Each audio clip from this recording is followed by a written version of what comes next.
Hey guys, so today I'm going to show you how to read guitar tabs.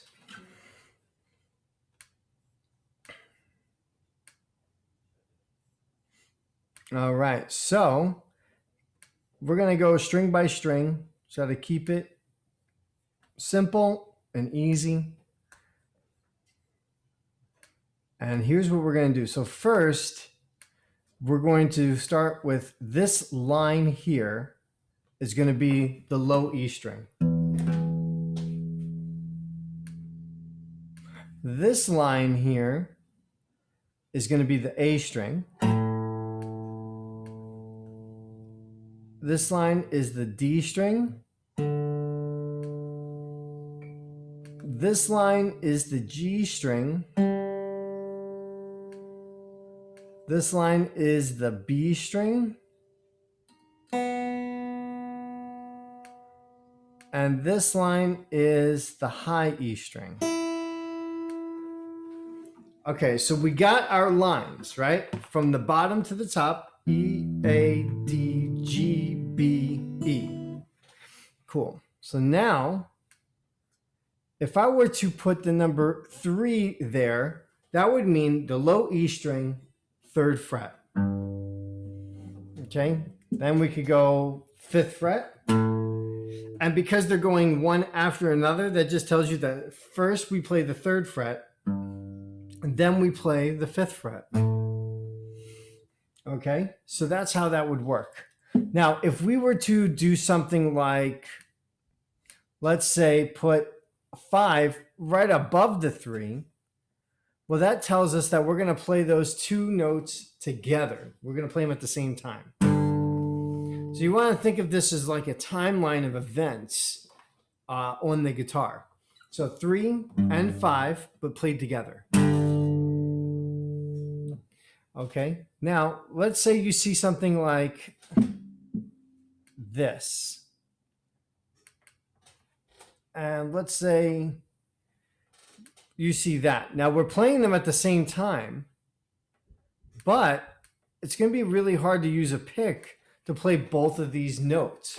So this tells you that because it's spread out like that, that we're actually going to be using our fingers to play.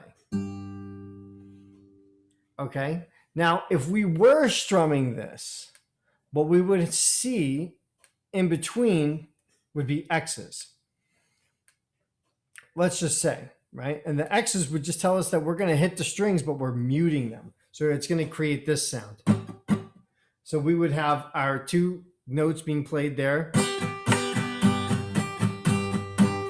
And the rest of the notes, the rest of the strings are muted.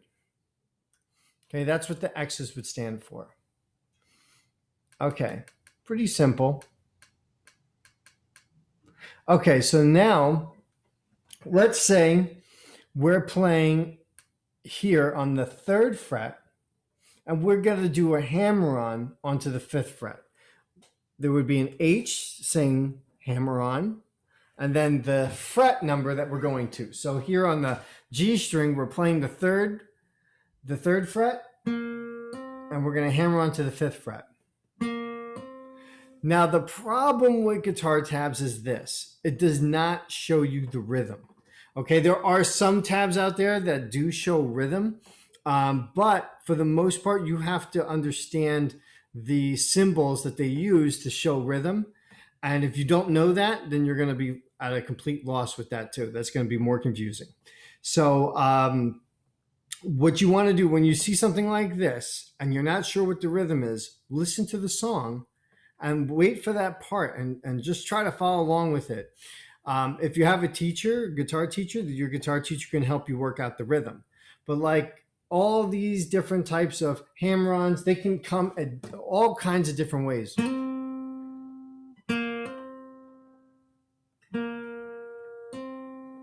Okay, and the same thing goes with the pull-off. So let's say we're going to do a pull-off here back to the 3rd fret. So we would have H for hammer-on and then P for pull-off. Right, that would be both. But let's say if it was just the 5th fret, right, then it would just be 5 to 3, okay? Now, That's for the hammer-on and pull-off. Now, if you get something like, let's say a trill, which is just it's like a rapid hammer-on pull-off, right? What they'll do is they might go, let's say we go 7. We'll go up to this string. We're going to go up to the high E string 7, and it's going to say trill, TR, let's say to 8, okay? So it might do like a T or not a T. It's going to do a TR, or it might just say trill. Okay, so a trill is it's just really quick. It doesn't have to be, and like I said, like you have to listen to the song to get the rhythm. Okay.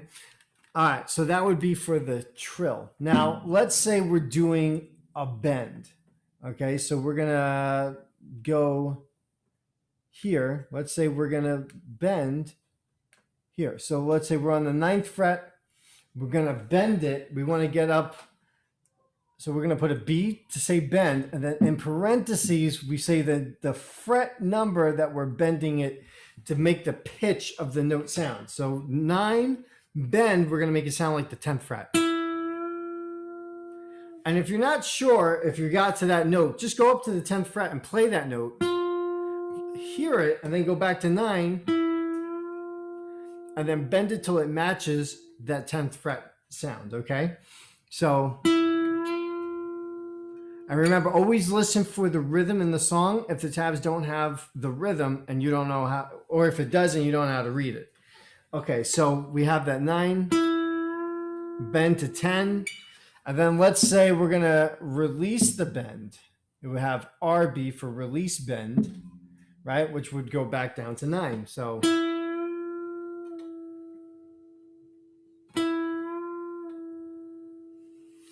but remember, the rhythm can be whatever it is. It could be quick. It could be. So even though there's a lot written there, it could just be that. That's it. It could be that. It depends on the rhythm. All right. So now let's do this. I like this one. This is a cool one. So let's say we're going to do a ghost bend. And a ghost bend is when you bend a note before you bend it or before you play it.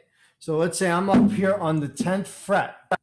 Okay. But now before I do that, I'm going to be bending it up to the 12th fret, right? So this is a ghost bend. So they'll either use a GH or a G, right? And we have, and that's the ghost bend. So we're bending it up to the 12th fret sound before we do it. And then it's going to be released to the 10th fret, the actual note. So we're playing on 10 and we're releasing it to there. So that's a ghost bend. It's pretty cool. They're not easy to get down. If you're trying that for the first time, they are kind of tough. All right. But once you get the hang of it, you can incorporate that into your solos. I love it. I started doing the ghost bends because Jimi Hendrix did it. And when I started playing guitar, I was such a huge fan of Hendrix. I had to do it. Right. So that would be the ghost bend. Now, remember, with the ghost bends, people are going to have different ways to write it. This is typically the way I would do it. But you might find other ways. People might say GB or whatever. All right. They might have it written a little differently. They might say 10. They might do the 10 first to tell you it's the 10th fret. Then they put the GH there and then the 12, right? So that we know even though we're on the 10th fret, oh, it's a ghost bend. And then we listen for when they release the bend, right? Okay, so now let's say we're playing here on the 3rd fret and we're going to slide up to the 5th fret. They're just going to put an S there and then the 5th fret. So, and we can even go back if we want to. Go back to the 3rd fret. So we have, we can slide. If we're going to hit that 5th fret again, though, it's going to put that 5 on there. So it would have that 5. So. But if it's just a slide back without that 5th fret, then it would just be just like that. So we're going to slide 2, 3, or from 3 to 5, and then slide it back down to 3. So remember, if they hit another note during that, they're going to put that number of the fret in there. Okay, now you might see something like this. Let's say we go here, right? Let's say 12th fret, right? So sometimes you'll see this slide, and then it'll say something like, it'll have some line, okay, on there that does this. So that's saying that we're going to play the 12th fret and we're going to just slide it down. But there's no note that it's really going to. You're just letting it kind of just dissipate as you slide it down. Okay, obviously, you're probably going to get it to around maybe the 1st fret, could be the 3rd fret, wherever you're going to go. So if we're going 12 to the 3rd fret, it's going to land on the 3rd fret, right? Or it could be open. It depends on the song. So each song is going to be a little bit different. But that's what that would mean when you see something like that. It might do it this way. But I don't really see it that way. I see it more like that. They just have that little crossing of the line there. Okay, so we got that. Now, let's say we're doing a tapping lick. Okay, so we're going to go, let's say we're going to tap on 12. Okay, so we got 12. So that's what the T is for, tap 12. And then it's going to be, let's say, a pull off, which is going to occur anyway. You can't help it. So let's say it's a 0, right? And then we're going to hammer on to 5, and then hammer on to 8. And then we have that. Okay, let's see. Let's put that P there. Good. So now we're going to tap, pull off, and that's our lick right there.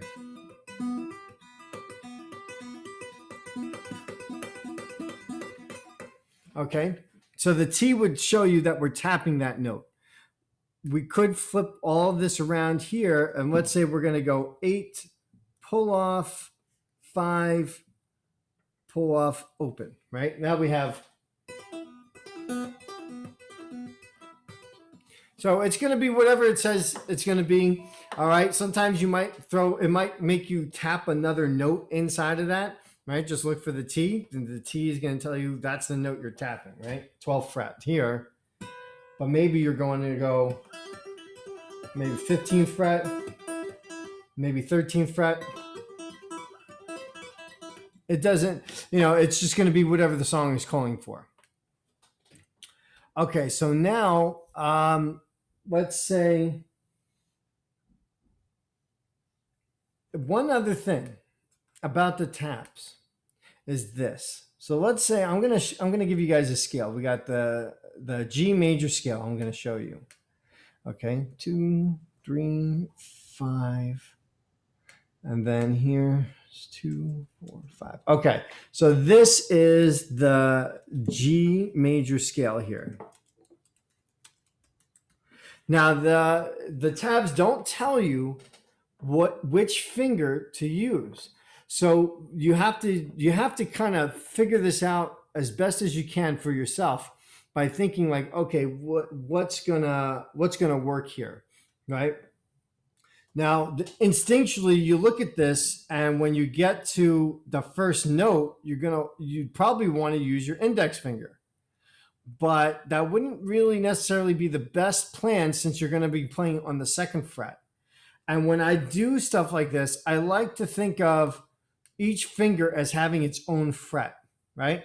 So here we have from the 2nd fret up to the 5th fret, right? That's the furthest fret we have and the lowest fret we have right there. So we know that we have 2nd fret, 3rd, 4th, and 5th. That's 4 frets that we're going to be using for the scale. We have 4 fingers. So you could put one finger in charge of each fret, right? So I'm going to use my 2nd fret. I'm going to use my index finger for the 2nd fret, I'm going to use my middle finger for the 3rd fret, my ring finger for the 4th fret, and my pinky is going to be in charge of the 5th fret. And then we would play it like this. We're going to have the 3rd fret's going to be the middle finger, which I write there as a 2. This is going to be the pinky, which I write as 4. This is going to be the index finger, which I'm writing as 1. And then the 4th fret here is going to be our ring finger, which I wrote as 3.